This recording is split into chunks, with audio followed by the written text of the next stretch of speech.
Welcome, my friends, to Inside the Minds of Authors. I'm DC Gomez, and I'm thrilled you're joining me today for a fun conversation with a passionate author. We're kicking off the program, like it's our tradition, with a short reading from the feature book.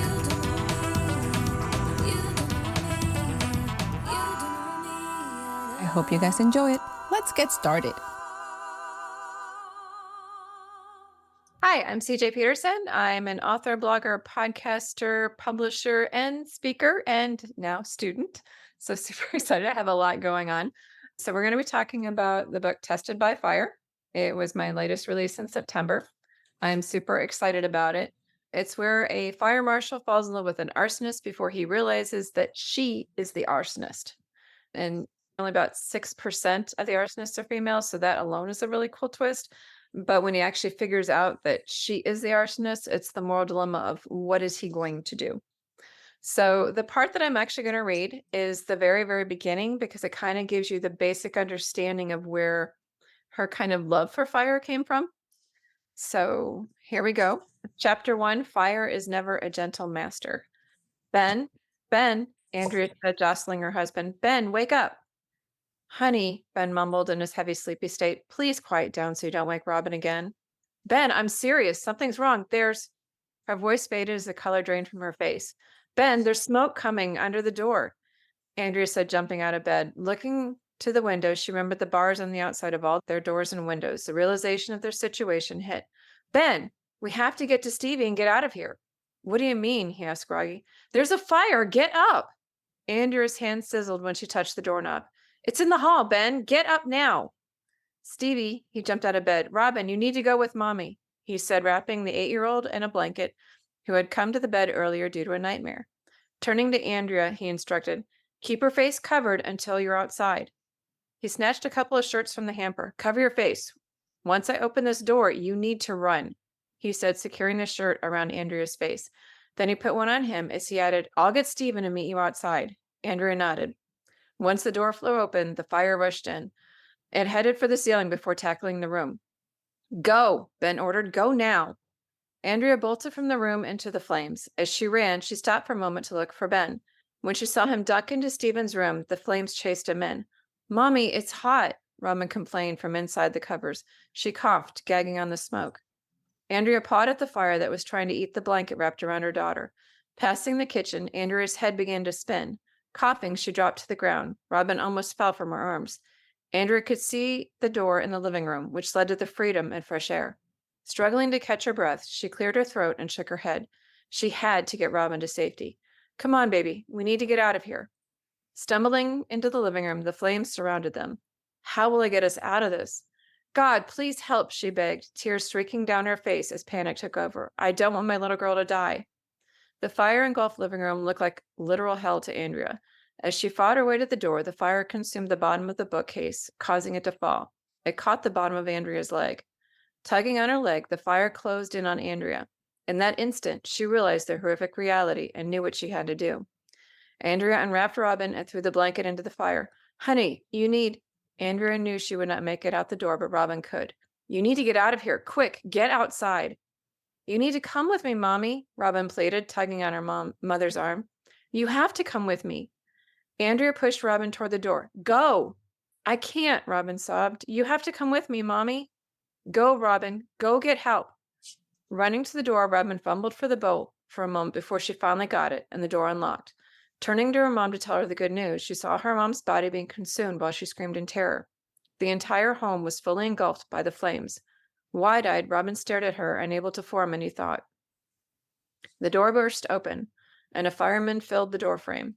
She saw them in school, but never this close up. He snatched her out of the house, hugging her to his body. She watched over his shoulder as the other fireman ran into the burning house after her family.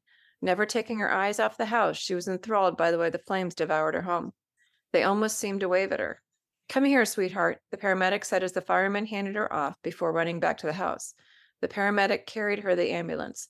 She tried to see around him, but he blocked her view, which was good because it was at that moment one of the firemen brought her mother's charred body out of the house. When he placed her on the ground, another fireman covered the body with a sheet. The fire originated in here, Fire Marshal Ian Mitchell said to Lieutenant Tucker after the fire was out and the firemen were cleaning up. That's what we were thinking too, Tucker said. Going to the curtains in the little girl's room, he pointed, it started over here. Cocking his head to the side, Ian then went across the room and knelt next to the curtains. Out of the corner of his eye, he saw something under the bed. Pulling it out, he held up the votive candle. The glass was almost completely melted due to the intensity of the heat. Why would a little girl have a candle in her room? How old is she again? She's 8. She lost a 3-year-old brother and both of her parents. Wow, that's rough, Ian said, sick to his stomach. He had a daughter, Jenny, who was the same age. He could not imagine what Jenny would be going through if she were to lose her entire family. What's going to happen to the little girl? According to Children's Services, she'll be living with her grandmother and grandfather. They live about 20 minutes from here. Has she left yet? Yes, they took her to the hospital for smoke inhalation. I'm heading to the hospital to talk to her, Ian said, sliding the candle into the evidence bag as he left the room. At the doorway, he instructed, make sure to tape everything off until I can get back here. Will do. Walking out into the darkness of night, his eyes were blinded by the flashing red and blue lights from the emergency vehicles up and down the road. After stepping over the maze of hoses and various household belongings, he sloshed through the puddles of water to get to his truck. And days like these broke his heart. An entire family, save one, was taken in a matter of minutes. Their lives, their homes, all gone. He sighed heavily as he started his truck. When he was about to leave, a fireman ran up to the truck with a small welding helmet in his hand. Ian rolled his window down. The fireman explained, Tucker mentioned it started in the little girl's room. We found this in the garage in the back. LT said you were going to see her in the hospital. Not sure if it's a good thing or not, but it looks like something her dad made her. His is in the garage too. This may bring her comfort. Ian accepted the helmet. Thank you. The helmet was considerably smaller than the average. It was purple with a white candle on the side of it that was lit. Robin's name was painted on it with blue and purple flames surrounding it. Ian set it on the seat before heading to the hospital. He did not want to hurt the little girl, but there were some questions that needed answers. When Ian walked into Robin's room in the emergency room, the social worker was sitting in the chair next to the bed. The tiny 8-year-old girl with big brown eyes and long black hair sat on the bed that was too big for her. She was lost in her own thoughts. The little girl nervously sat there with a blanket around her and an oxygen mask on her face. What's her name, Kara? Ian asked the social worker, setting the bag he carried in onto the end of the bed. Hey, Ian, Kara said. They had run into each other multiple times over the last several years. This was Robin Flynn. Hi, Robin. My name is Ian. He introduced himself. He sat on the end of the bed. Can I talk to you for a minute? Robin nodded in response. Here, let me lower this a bit so I can hear you. Is that okay? He asked. When she nodded, he pulled the mask down a bit and she held it in place. Can you tell me how old you are? He asked. 8, she responded quietly. He had to strain to hear her. Did you say 8? Yes. Good. Robin, I need your help with a few things. When she nodded in response again, he continued, were you in your bedroom by yourself? No, I had a nightmare, so I went to Mommy and Daddy's room. Okay. Where were your brother and your parents? Stevie was in his room across the hall from mine, and Mommy and Daddy were in their room next to his. Good. Tossing around several ways to ask the next question, he finally decided to put it off after a few more questions in order to keep her relaxed. Robin, what did your mommy do for a job? She works at my school. Was she a teacher? Yes. Good. What grade? Second. Why are you? Trust me, Ian said, cutting off Kara. When Kara nodded for him to go ahead, he asked Robin, what did your daddy do for a job? He welds. He was an offshore welder, Kara explained. Turning back to Robin, Ian asked, did you get to watch your daddy as he welded in the garage? She nodded. Do you like doing that? Yes. What did you like about it? Being with Daddy. Chuckling, Ian said, I'll bet every little girl enjoys spending time with her daddy. Did you know I have a little girl who is your age? You may know her. Her name is Jenny Mitchell. Robin shook her head. Jenny likes pretty things. She loves to dress up. This year she wants to be a firefighter for the harvest party. She said it was so she could be just like her daddy. Do you want to be like your daddy when you grow up? Yes. Why? When she didn't respond, he opened the bag he brought with him and pulled out her mask. Is this yours? He asked her. Yes, Daddy made it, she said, reaching for it. As he handed it to her, Ian asked, do you like candles? Yes, Mommy lights one for me every night. When it burns out, I have to go to sleep. I get to look at books until it goes out. That's our deal. I'm sorry you had to go through this, Robin. Ian said, resting his hand on her shoulder. I pray for peace for you, he said before he stood up. When he went to leave, Kara ran after him, closing the door partway behind her so she could still hear Robin, but speak quietly with Ian. She asked, what was that all about? Pulling out the evidence bag with the candle in it from the bag he brought with him, he explained. The fire originated from this candle and must have fallen onto the floor and caught the carpet and curtains on fire. I needed to know why it was lit in the first place. Looks like the candle was lit, and when she left her parents' room with the nightmare, she forgot to blow it out. Unfortunately, that oversight seems to have been the cause of the fire and the loss of her entire family. I see, Kara said. So is she safe to place her with her grandparents? I don't see a problem. From what the firefighters told me about where the bodies were found, it looks like the dad went to run for the son when they discovered the fire, while the mom ran for the daughter for the front door. Unfortunately, with the bars in the windows, they didn't have a choice of going out the windows. The dad died in the son's room with the baby in his arms, and the mom collapsed in the living room. There was no way for Robin to get her mom out.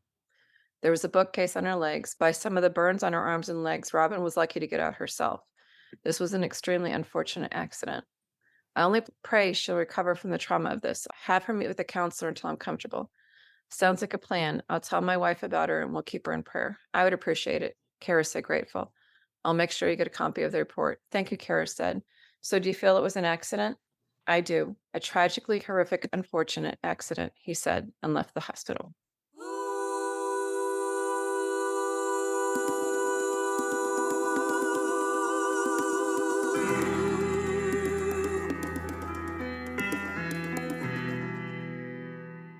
Hi, everyone, and welcome to Inside the Minds of Authors. Welcome back to an amazing season. I am excited you guys are joining us for this whole entire week-long celebration of great authors, amazing books, and all the fun stuff we have. If you're new to the podcast, make sure to subscribe. You don't want to miss a single episode. We're available in all major podcasting stations, and you can pick it up on my website, so don't miss out. Let's get started. I have my dear friend here, CJ, so I am ecstatic. Hi, sweetie. How are you? Great. How are you? Thank you for having me. So I knew what we were covering. I was prepared for it, and yet I was not prepared. Can I just say that? I was not ready for that. I was like, ooh, that really hit home. Let's start from the beginning. What made you decide to write this book? Oddly enough, I was in an author group. Patty Wiseman is the one who was leading it at the time. And she said a lot of times when you give an author group a suggestion, there's so many different perspectives from just a simple statement. She goes, like where a fire marshal falls in love with an arsonist. I think she meant the other way, but I took it and I flipped it because each author has a different perspective on different things. Being a Christian fiction author, I get to play around, and moral dilemmas to me are fascinating. So when she said that, I'm like, okay, first of all, there are not a lot of arsonists that are females. Second of all, what would you do? So that's where I got it. And I told her I was writing it and I got permission. And she said, give me credit for the storyline. And I did. In the front, it mentions Patty Wiseman, her books, and where to find her. I'm very much in love with the fact of the opening scene because you're not expecting that. It makes you feel for her, makes you feel for her suffering and what she went through as an 8-year-old girl. But it's interesting that she doesn't have this obsession for fire till after it happens. I thought that was priceless. Yeah. And you would think that would normally scar a child, but her dad was a welder. So there's fire. That was her comfort at night because she could read at night. That was the deal with mom. And so for her, fire is more of a comfort than a fear, even though it took her family. How much research did you have to do? Because you were quoting some stats and I was like, that's interesting. How much research did you have to do into the world of an arsonist and then the fire side? Just a couple hours. I've been in and out of firehouses as volunteer throughout the years. I actually have the Holy Flame trilogy is firefighter based. So I have a lot of it there. I had to more research the fire marshal side. And I did do a little bit of more research on the arsonist side because I wanted to see ideas on where to come from. Like further in the story, you're going to find that she's an artist as well. A lot of times, especially people with trauma, they kind of work through it in art, no matter what medium it is. And hers is actually painting. And she loves to paint fire because fire is, her heart. And so she gets this idea of where she paints it. And it's an accident that happens later. She's painting and a raccoon knocks over the candle. And she's in this old warehouse. It's like tinder and it lights up in a second. But she sees her painting that's already up there of the fire.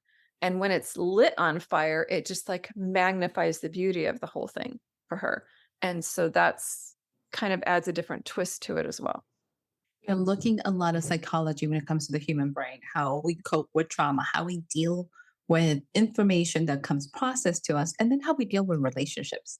Mhm. Why the twist between having her be the arsonist and not him? What made you pick that of all things? Well, only about 6% of arsonists are female as opposed to males.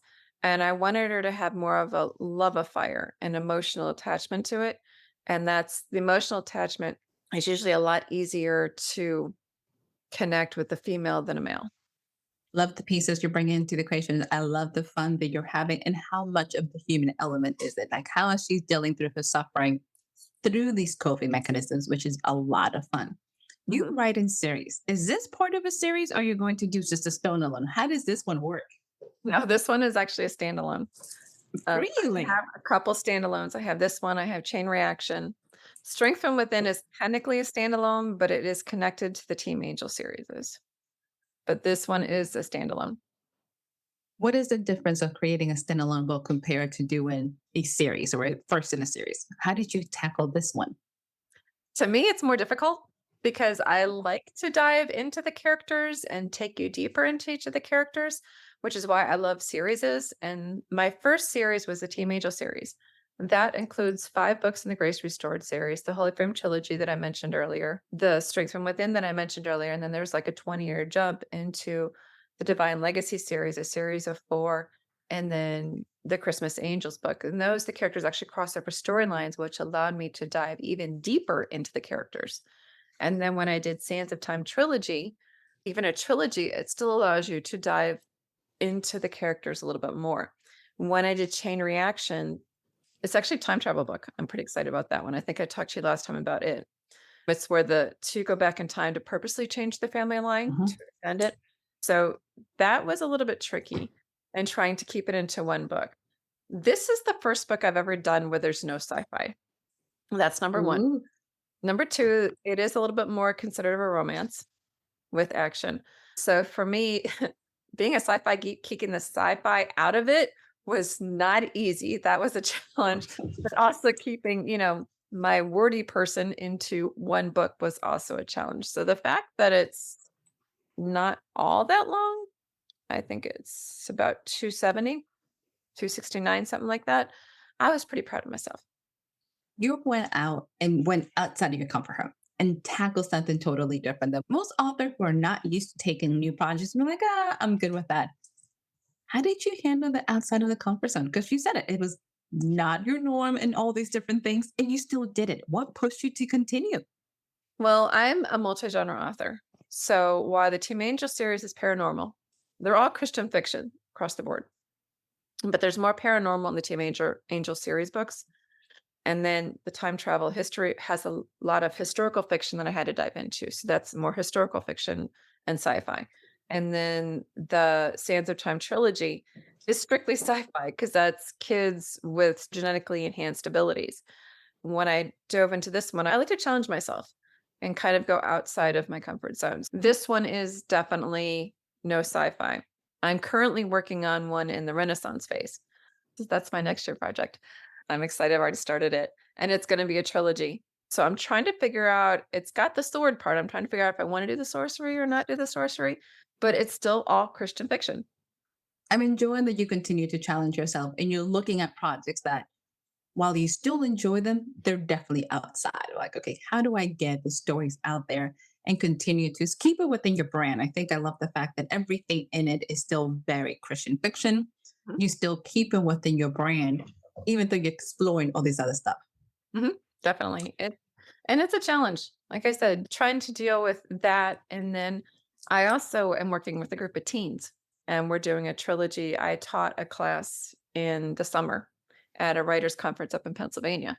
And there's teens and a couple of adults that are working with me on it. And so it's kind of an anthology, but each author's writing a chapter in the book as opposed to writing either their own book or their own short story. It's all one unified storyline but each author is getting a chapter of it. So that is also back in like Renaissance phase time.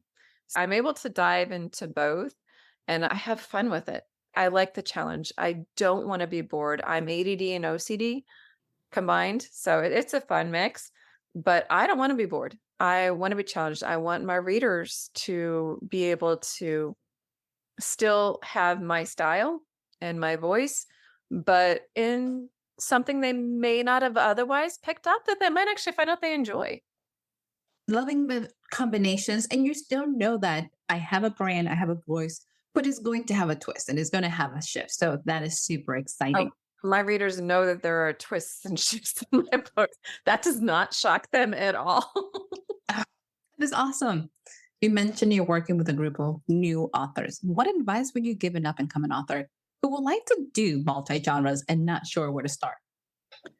When I first started writing, I had 2 mentors, and one of them, she was changing genres. She was more romance, she wanted to put a little paranormal in it. She actually asked me, which was kind of neat. She's like, "Should I change pen names?" I said, "Do actors change their names every time they change genres?" And she said, "Well, no." I said, "Then don't, because A, you're gonna have to rebuild yourself and rebrand yourself on that one. You have to remember which name you're doing." I said, "As long as you're not going like from erotica to children's," I said, "you should be good." Or like erotica to Christian. I said, "You should be good. And now if you do that, then you might want to change it." But until then, it's like, why pigeonhole an author or an artist specifically into one type of medium when you don't do that to actors? As a matter of fact, actors hate that. They're always going to be like, I don't want to be typecast in this platform. So they always looking to be outside and extended. I love that advice because sometimes as an author, the first thing you always hear is pick a genre, stick to a genre, and this is how you're going to blow up. But somehow they forget that we're still artists and we Mhm. need a little bit more than that. So I love it. Yeah, I'm a pantser, and so that's kind of how I function. I just don't go outside the box. I have completely kicked the box, so it's not even in the picture. I don't believe in a box. It's gone. I don't like being boxed in, and I love that. And so honestly, as an author, you have your own style, you have your own voice. Don't copy somebody else's. Don't go with the current phase about whatever's going on, because just like vampires may be the current, they're starting to fade and they're going to continue to fade, and your book is going to get lost in the wash anyway because everybody's doing it. So do write timeless, write books that it's not specifically per the phase. Make sure to use your own voice. Either write what you know or interview somebody if you don't. Great advice to our listeners. Pay attention to that. Find your style, find your rhythm, and go with it. So, Mhm. sweetie, tell me, where can our viewers find you? Where can our listeners get more from you? Tell us. Oh, very easily. cjpetersonwrites.com, cjpetersonwrites.com. It literally has all my social medias, ways to contact me, has all my author stuff, blogger stuff, podcaster, publisher, speaker stuff. All of it's on there. And there's Fabulous. pictures in the end. Love it. Okay, sweetie, before you leave us, are you ready for the lightning round? Oh, this is always fun. Okay. All right, let's see. It's been interesting because I'm doing a full week. So I'm trying to make sure your questions are different from the ones before. So we'll see what I got. Hot chocolate or apple cider? Ooh, apple cider. Nice. Thin crust pizza or stuffed crust? Definitely thin crust.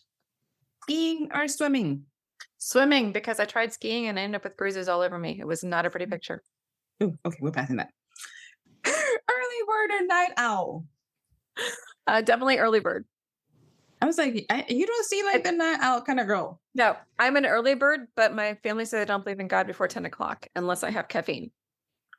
That's a good way of putting it. Nice. So here's a little different. Let's see how you do with this one. One food that best describes your personality. Ooh, a sundae with Do tell. variety, like a Napoleon sundae with the chocolate, vanilla, and strawberry, and then the bananas, because I'm a little bit crazy and I love monkeys. And then like the caramel drizzled all over it. And, so it's kind of like a eclectic mix. And when you bite into it, you get all sorts of flavors. Really good. Nice job. Thank you. Dear, do you have any closing remarks for us? Just check it out. I have 2 podcasts, Book World: The Great Escape, as well as Magic Making Mischief. One is more author-based, everything you wanna know about the author world. The other one is the fun world of, like, Comic-Cons and events, all sorts of fun stuff. We did Purgatory Scream Park. There's lots of Comic-Cons that are covered. We'll be interviewing different guests all the time that kind of run throughout. Blogging, if you like books, I'm Shelf Life Blog. It's part of the Lone Star Literary Lit Team blogger. I'm one of those. And then check out my books. A portion of the proceeds actually all do go to charities for the novels. So you get a good book and you get a good read at the same time. And don't be afraid to pick up a different genre.